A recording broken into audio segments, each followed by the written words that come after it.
آغاز کرتا ہوں حضور اس حوالے سے کہ قوموں کے عروج اور زوال کا فلسفہ قرآنی ظاہر بھرپور ہے قرآن ایسے واقعات سے، کچھ ارشاد فرمائیے عروج اور زوال ہے اس کا کیا فلسفہ ہے، قرآنی فلسفہ کیا ہے؟ بسم اللہ الرحمن الرحیم، بہت شکریہ۔ اہم موضوع ہے اور آپ نے اپنے انٹرو میں اس کا بنیادی مقصد بیان کیا ہے۔ قوموں کا عروج و زوال، اگر اس کو میں ایک عنوان دوں تو عروج ہمیشہ حق کو حاصل ہے اور زوال باطل کے لیے ہے۔ اللہ، لیکن حق اور باطل قرآن کی روشنی میں کیا ہے، جی یہ دیکھنا ہے، یہ دیکھنا ہے۔ اور اس سلسلے میں جو آج کل ہمارا تصور ہے وہ اس سے بہت دور ہے، یا میں کہوں گا بہت لیمیٹڈ ہو گیا ہے۔ صحیح۔ ہم حق اور باطل کی جو تعبیر ہیں اس کو یوں سمجھتے ہیں کہ اس کو چند ثواب کی چیزوں کے ساتھ اور چند گناہ کی چیزوں کے ساتھ منسلک کر دیا ہے، مختص کر دیا ہے، محدود کر دیا ہے۔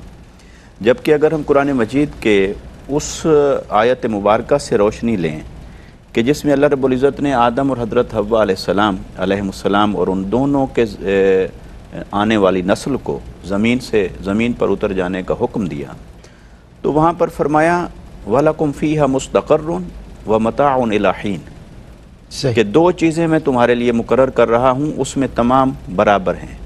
ایک ہے مستقر اور ایک ہے متاع۔ مستقر ہے رہنے کے جملہ حقوق، صحیح، جینے کے اور زندگی گزارنے کے جملہ حقوق، اور متاع ہے تمام ساز و سامان، مال، جائیداد، معاشی حقوق۔ تو اللہ تبارک و تعالیٰ نے معاشرتی اور معاشی حقوق سبھی کے لیے برابر رکھے اور فرمایا یہ تم سب کے لیے ہے، اور تمہارا جھگڑا بھی اسی میدان میں ہوگا۔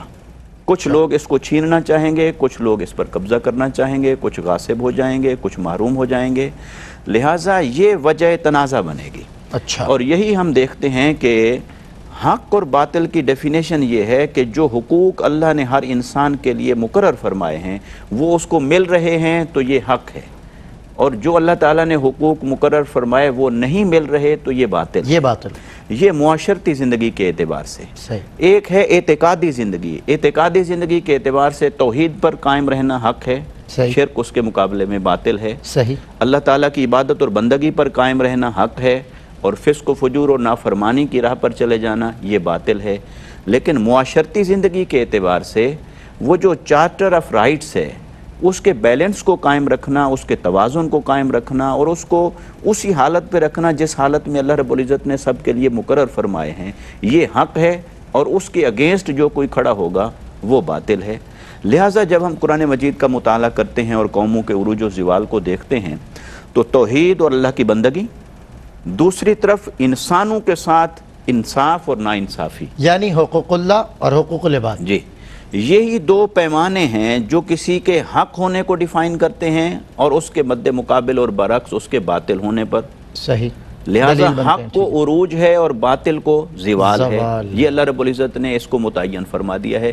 لہٰذا جو قومیں توحید پر اور اللہ کی عبادت پر قائم رہیں اور انسانی حقوق میں سے غصب کا، حق تلفی کا شکار نہیں ہوئیں، وہ حق پر ہوئے، وہ عروج پر ہوئے، اور جب بھی وہ اس سے گرے، نیچے آئے اور ہٹے تو وہ زوال کی طرف چلے گئے، اور زوال کی طرف گئے تو پھر اللہ رب العزت کا یہ اصول ہے جو قرآن مجید کی روشنی میں بہت ساری آیات مبارکہ سے ہمیں حاصل ہوتا ہے کہ ایسا نہیں ہے کہ کسی کی ایک غلطی پر اسے پکڑ لیا جائے یا دو غلطیوں پر پکڑ لیا جائے، بلکہ قدرت اسے پوری طرح مہلت دیتی ہے۔ بالکل، اور پیرالل اگر وہ مسٹیکس کرتا رہتا ہے، کئی مہلتیں حاصل ہونے کے باوجود بھی جب انسان حق کے راستے کی طرف نہیں آتا تو پھر اللہ رب العزت اس کو ہمیشہ ہمیشہ کے لیے زوال میں مبتلا فرما دیتے ہیں یا اس کا خاتمہ فرما۔ بالکل صحیح، اور آپ فرما رہے ہیں نا کہ مہلت دی جاتی رہتی ہے۔